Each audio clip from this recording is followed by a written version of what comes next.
There is a truck sitting in a shop right now that cannot get plates. Not because it is wrecked, not because it is stolen. The previous owner made some modifications, and when registration came up, it failed emissions. Hard. The new owner had no idea. He bought it in good faith. Now, he has a truck that runs fine, but legally cannot be driven on a public road.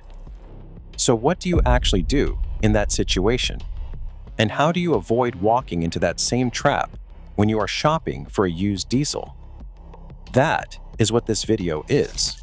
No fluff, no shortcuts, just the real, legal paths that mechanics actually use to get trucks like this compliant, registered, and back on the road. Let us get into it. To understand why any of this matters, you need to know what changed in 1996. Before that year, emissions testing was basic. A technician stuck a probe in your tailpipe, read the numbers, and you either passed or you did not. That was the entire test. Then, the EPA mandated OBD2, onboard diagnostics, second generation, on every vehicle sold in the US, starting with the 1996 model year. Medium and heavy-duty diesels followed in phases through the early 2000s. Here is what that actually changed.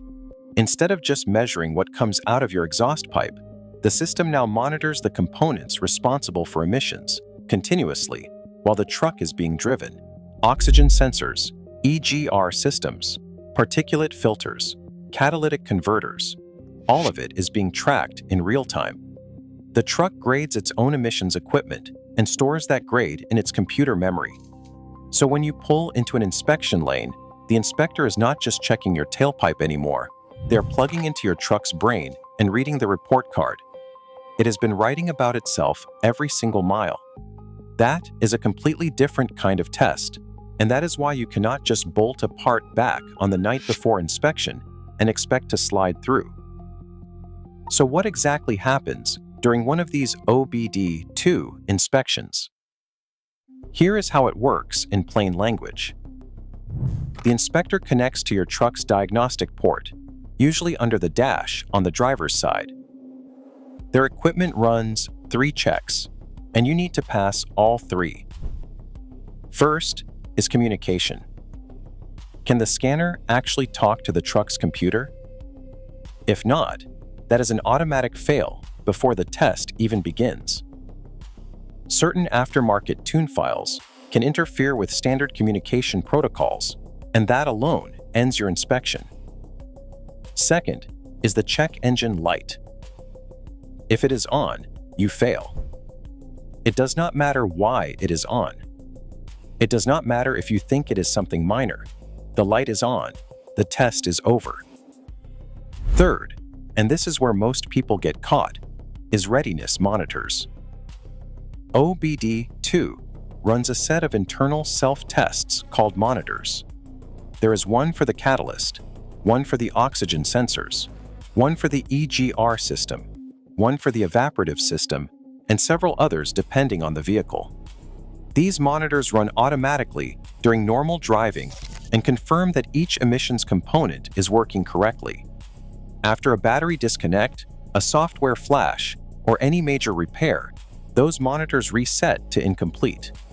The truck has not finished testing itself yet. Most states allow 1 or 2 incomplete monitors before it is a fail, but roll in with 5 or 6 showing incomplete, and you are done, even with no check engine light. So 3 things will fail you: no communication, a lit check engine light, and too many incomplete monitors. Fix those 3 things through legitimate repairs, and you will pass the test. Now here's the part a lot of people do not expect. Not every diesel that fails emissions has been intentionally modified. A lot of older trucks fail because parts simply wear out. Here's what mechanics actually see most often: common failures. Nitrogen oxide sensors on diesel trucks built after 2007 fail regularly. They corrode, they become heat-soaked, and when they go, they throw a check engine light and leave readiness monitors incomplete. Replacement runs anywhere from $150 to $400 depending on the truck. This is a straightforward fix. If the diesel exhaust fluid system has a failed heater, a contaminated tank, or a bad dosing injector, the selective catalytic reduction monitor will not complete. DEF heater assemblies run $200 to $600. Dosing injectors are $300 to $900.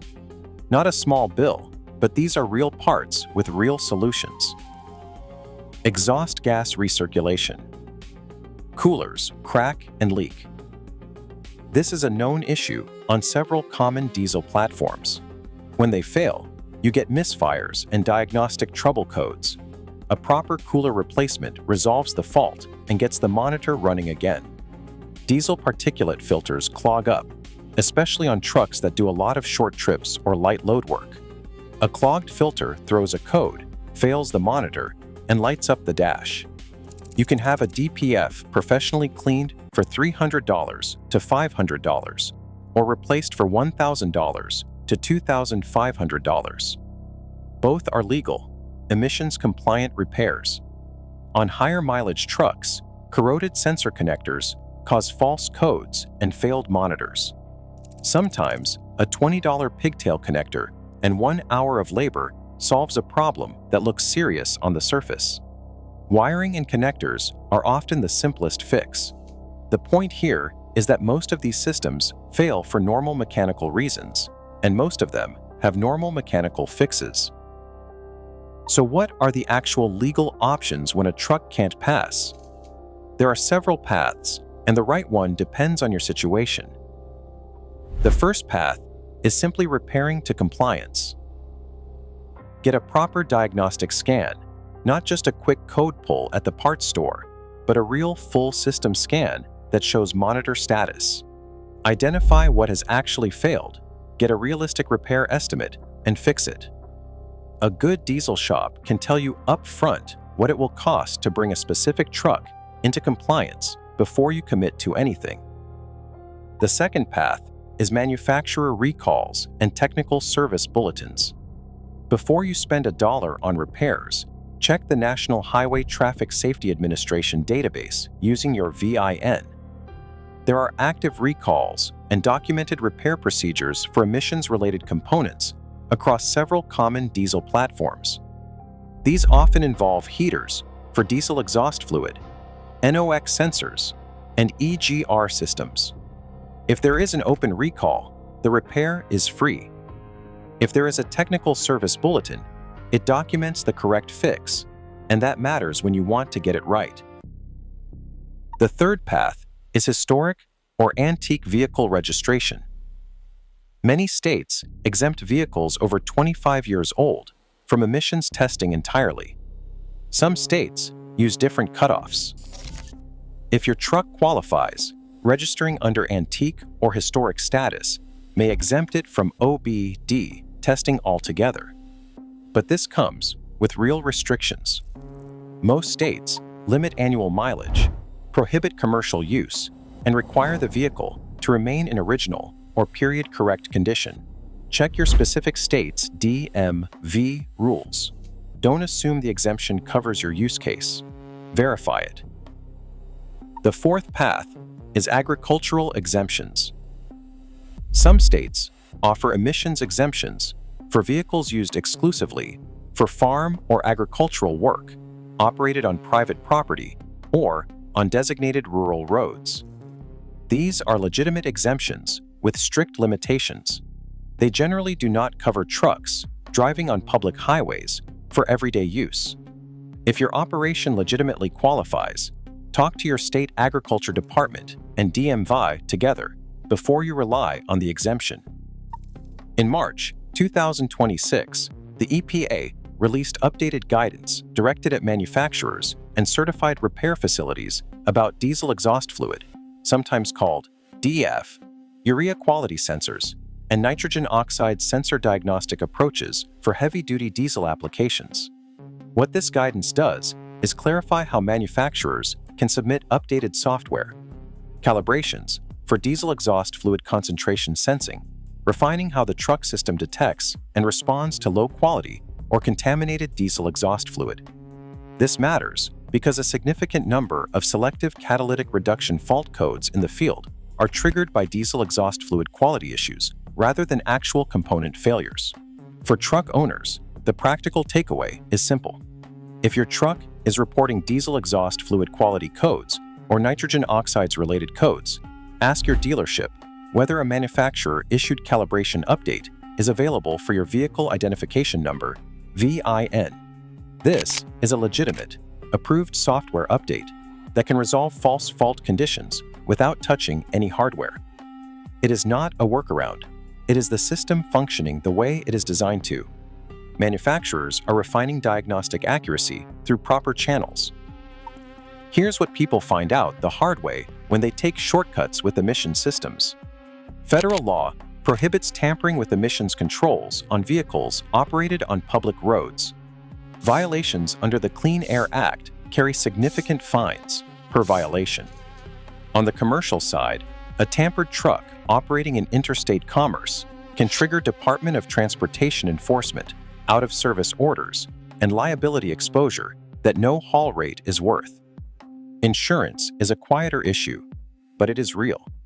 If a tampered truck is involved in an accident, a coverage dispute becomes possible the moment an adjuster documents the modifications. That is a risk most people never consider when they are looking at a truck. And on resale value, a truck that cannot pass emissions is worth measurably less than one that can. Every informed buyer discounts it or walks.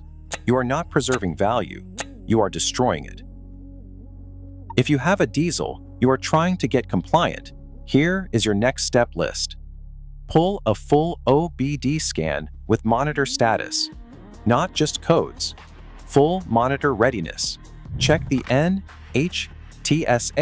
database for your VIN. Active recalls cost you nothing to fix. Get a written repair estimate and know what compliance actually costs before you decide anything. Look up your state's exemption rules specifically. Antique, historic, and agricultural exemptions vary by state and have real restrictions. If you are buying used, require a pre-purchase OBD inspection. No inspection, no deal. If the seller will not allow it, that tells you everything you need to know. If you are dealing with DEF or NOx codes, ask your dealer whether any updated calibrations have been issued for your specific VIN following the March 2026 EPA guidance. If this video helped you understand what you are actually dealing with, share it with someone who is in the same situation. Drop your truck, year, and engine in the comments, and I will tell you what the most common compliance issue is for that platform. Subscribe if you want more content like this. Real information, real repairs, no nonsense. See you in the next one.